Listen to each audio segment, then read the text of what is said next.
एक भारत में एक जगह है, वहां भीड़ नहीं है ज्यादा, लेकिन बहुत अद्भुत जगह है। उस स्थान का नाम है जागेश्वर। क्या नाम है? जागेश्वर।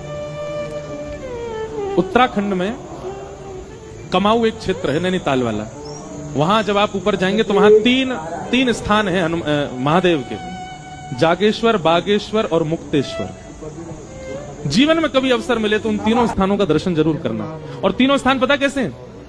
मुक्तेश्वर पहाड़ की चोटी पर है, बागेश्वर समतल में है और जागेश्वर नीचे पाताल में। और जागेश्वर स्थान जो है ना, यहां पर महामृत्युंजय का जो मंत्र है वो वहीं प्रकट हुआ, जागेश्वर। इसीलिए उनका, वहां के महादेव का नाम है जागनाथ। वहीं से ही महामृत्युंजय प्रकट हुआ। वहां की कथा ऐसी बताते हैं कि जागनाथ उनको इसलिए कहा जाता कि वो नाथ इतने सिद्ध थे, सब लोग ध्यान से सुनना, कि कोई व्यक्ति आके कुछ भी मांग ले सब पूरत कर देते थे। एक बार एक कहीं के राजा ने किसी अच्छे राजा की हिंसा की कामना उनसे की, वो तो सबको आशीष देते थे, बोले तथास्तु। ये बात जब आद्य गुरु शंकराचार्य जी को पता चली तो शंकराचार्य भगवान गए और वहां जाकर के महादेव से प्रार्थना की, बोले कलिकाल आने वाला है नाथ, आप यहां सबकी मनोकामना पूरी कर देंगे। कलयुग में लोग कुछ भी मांग सकते हैं, इसलिए हमारी प्रार्थना है कि आप अंतर्मुखी हो जाओ। तब ठाकुर जी वहां पर शांत हो गए। नहीं तो महादेव से जो मांगो वो मिलता था।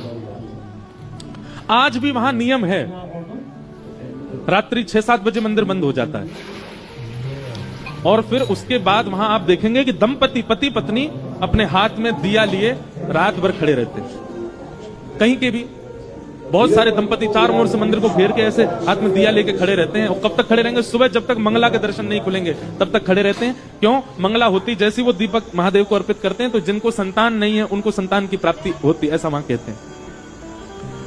तो रात्रि 12 बज रहे थे, वहां 7-8 बजे ऐसा लगने लगता है कि 1-2 बज गए रात के, इतना शांत है। तो रात्रि 12 बजे मैं उठा, खिड़की खोली तो देखा इतने सारे दंपति खड़े थे, हाथ में दिया लिए।